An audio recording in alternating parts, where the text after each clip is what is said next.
MX vs. ATV Untamed was released for the 7th generation consoles in 2007, but that's only half the story. Actually, that's only a quarter of the story, as there are 4 versions that are all completely different from each other. We already have one down, that being the most popular version on the PS3 and 360, but today I'm going to talk about what I think is an underappreciated, well-rounded rendition of MX vs. ATV in the form of the PlayStation 2 and Wii versions of Untamed. The garage is a good display of both the similarities and differences between Untamed and Unleashed. Opening it shows a whole new layout for the vehicle selection, as there is now a bit of a focus on customization. You get 4 slots for each vehicle, from the mini bike to the monster truck, and entering the customization menu itself, you'll see a familiar menu if you've played Unleashed. Bikes and ATVs, with the exception of the mini bikes and 500s, now have 2 distinct models with their own designs and colorways. You also have the ability to add stickers to some preset locations on all the vehicles. This sticker placement option hasn't been in any other MX vs. ATV games, and that's really disappointing, because I think it's a really good personalization tool. Personally, I think that some of these models are kinda ugly. Specifically the Swift and mini bikes. It's not really a problem since I can equip liveries that mask the unsatisfactory shapes, plus I actually really like the Storm bike, and think both ATVs have well stylized body panels. A big surprise for me was just how many designs there are to pick from across the bikes and ATVs, though the mini bike doesn't have any extra designs, just colorways for the standard one, and large vehicles only having 2 designs each is a little disappointing. The character customization menu looks and is functionally exactly the same as Unleashed, with some new gear options. There are even some designs and colorways from the next-gen version that have been brought over, but we are back to a generic helmet and boots model with designs painted over them. Nothing more to be said. This game actually boasts a 9 event list with 70 courses across all of them. It's a pretty standard event list. You have your indoor and outdoor, Supermoto, Open Cross, Freestyle, and Waypoint. With the indoor locations, most of the stadiums are just ripped straight from Unleashed, and the tracks aren't really anything special.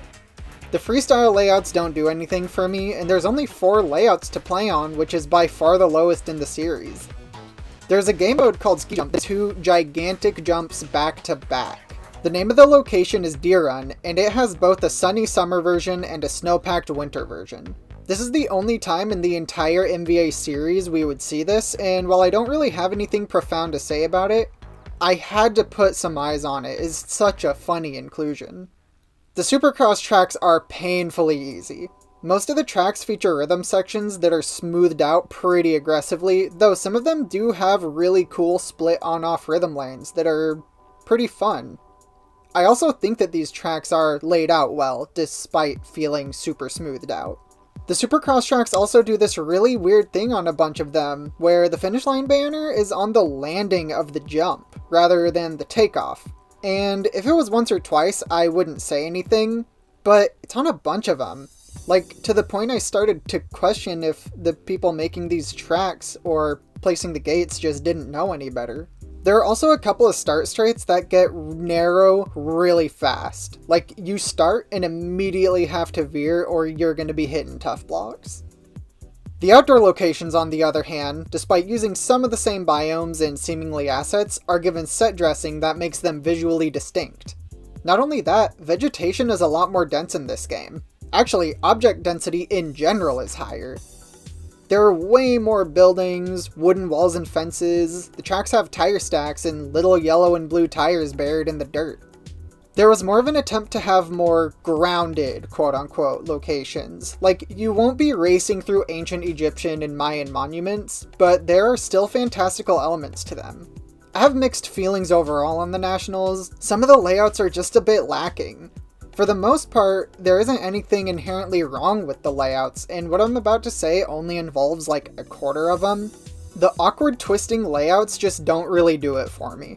It's probably more so that the cartoonishly fast-paced loose physics are tuned more for jump-jump-turn layouts, and I definitely prefer the wide-open, go around a corner and string together a bunch of huge jumps mentality that most of the tracks follow. Some of the obstacles feel like they are placed with little rhyme or reason. Like, they're just random uphill whoop sections and rollers.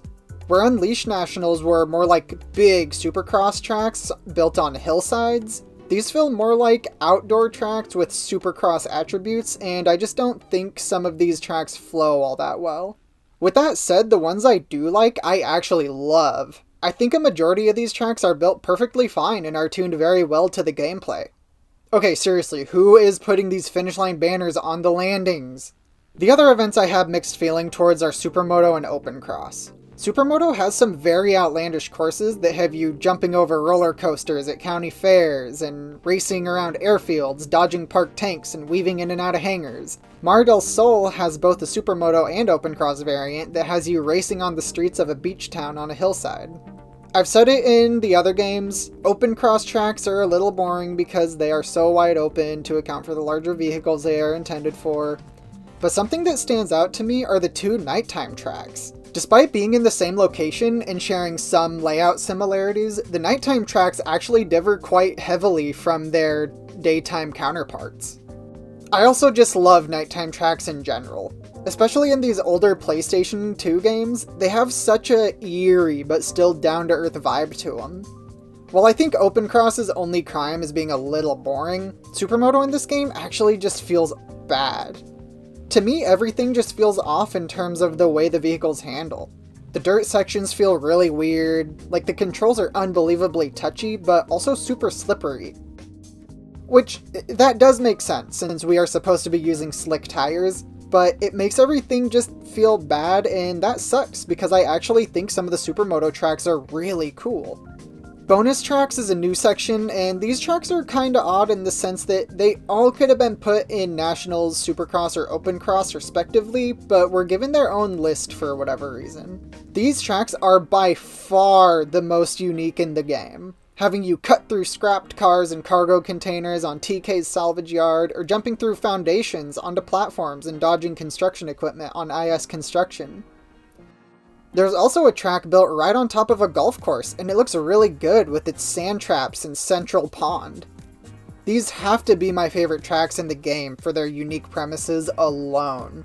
I would love to see a track built in a salvage yard or a construction site in Legends, or even future titles. Playing this game again after quite a few years was seriously a lot of fun. It was really weird though, because it is the only MX vs ATV game I haven't played post-2019, which means nothing to you guys, and that's a story for a different day. Despite the game's problems and my personal gripes and complaints, I genuinely would recommend picking it up and giving it a playthrough. It has a good amount of customization and a very large selection of tracks. Also, since most of the issues were personal, that means that most people going back and playing it might actually like the things I didn't, and have a more fulfilling playthrough.